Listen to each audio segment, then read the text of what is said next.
Uh, I would like to congratulate prestigious Dhaka International University, which ranked very decent at present times in Times Higher Education ranking.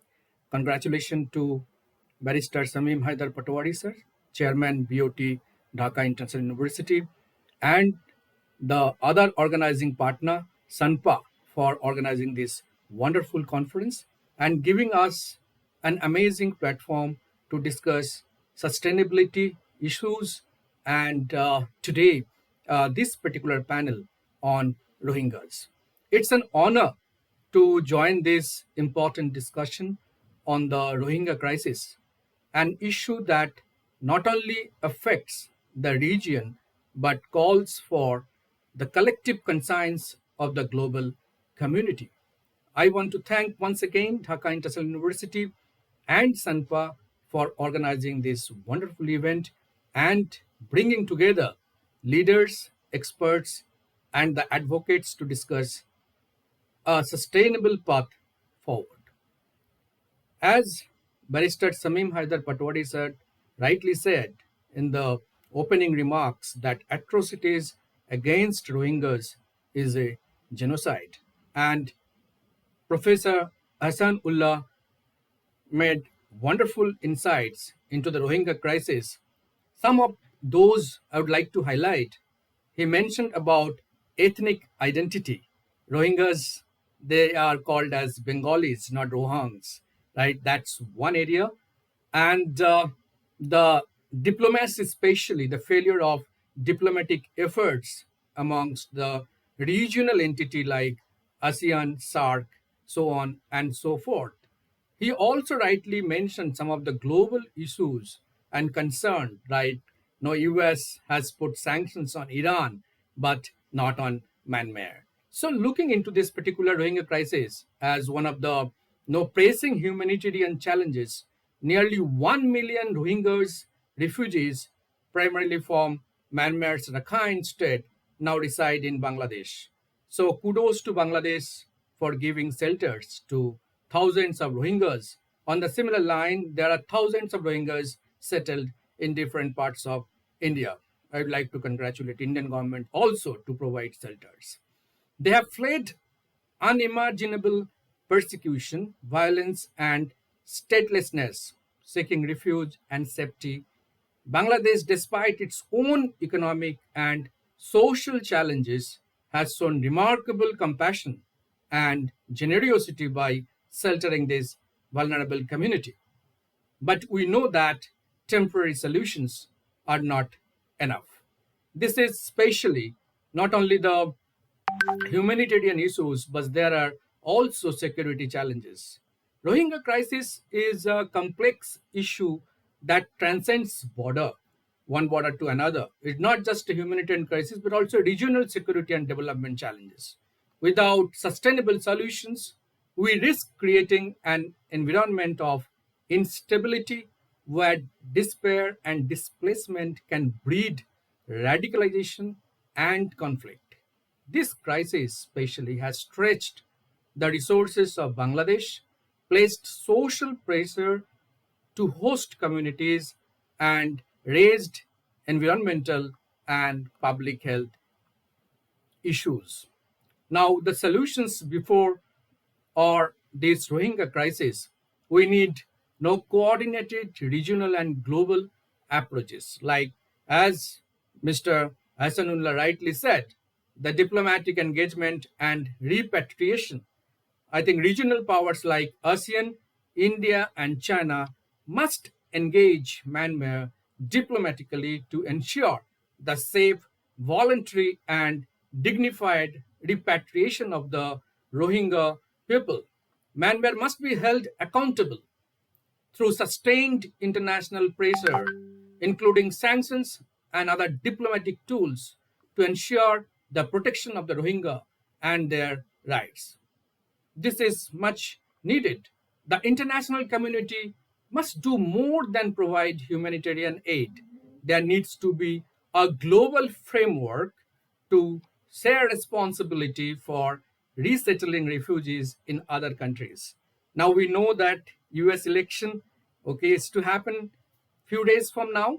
And one of the major issues in the US election this time is no migration, and Trump want to build a wall on Mexico border.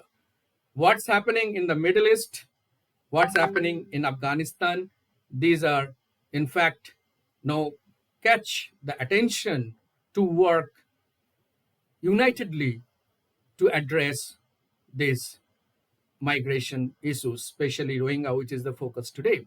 While repatriation remains the ultimate goal, I think Rohingyas, those who are settled in different countries, we have to ensure safe passage so that they can be repatriated to no Myanmar. But we also must consider livelihood opportunities and education for the Rohingya in exile. The refugees, if given the opportunity, can contribute positively where they are settled right now, economically and in many other ways.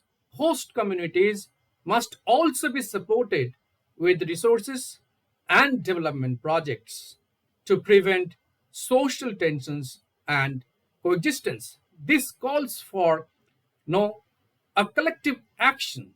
The Rohingya people have suffered enough. They deserve not only food and shelter, but also dignity, justice, and place to call home.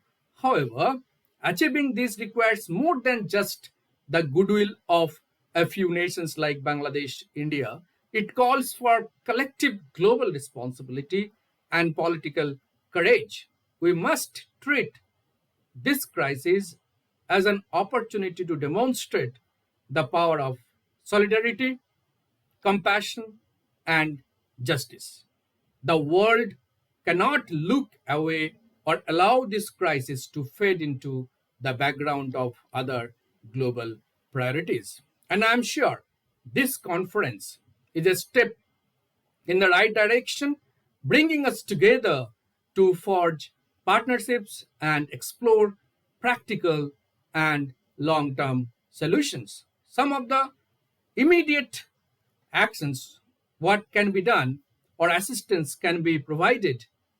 Okay, if I can mention few, like immediate humanitarian assistance to the refugees, okay, improved living conditions in the camps, that's very important, safe repatriation, okay, under UN monitoring, that's very important, amending Myanmar's citizenship, as Mr. Omar no, Hassan Ullah rightly said that ethnic identity issues, legal support for the refugees, promoting regional cooperation, addressing root cause of discrimination based on no community education and human rights. International Criminal Court, I think that has a big role to play in such cases. Convict the country which forced no its citizens to exile. I think that's also equally very, very important. I urge all of us to use this wonderful platform, this particular conference organized by Dhaka International University and SANPA, to move beyond no rhetoric and focus on concrete actions. Sustainable solutions to the Rohingya crisis require diplomatic efforts, regional cooperation, burden sharing, and long term support for both the refugees and host communities. The whole world is watching, and the history will judge us by how we respond to this particular crisis. Let us not fail the Rohingya people. Instead, let this conference become a symbol of hope, one that paves the way for peace, justice, and sustainable solutions. I am hopeful that there are many deliberations. Yesterday also there were many paper presenters, and today also so many presenters are lined up in different tracks. And outcome this particular conference can be given as a minutes to government, the hosting country Bangladesh, and maybe to all the countries in the region, can be sent them for creating awareness or giving some inputs so that this can be useful, right? This can be useful.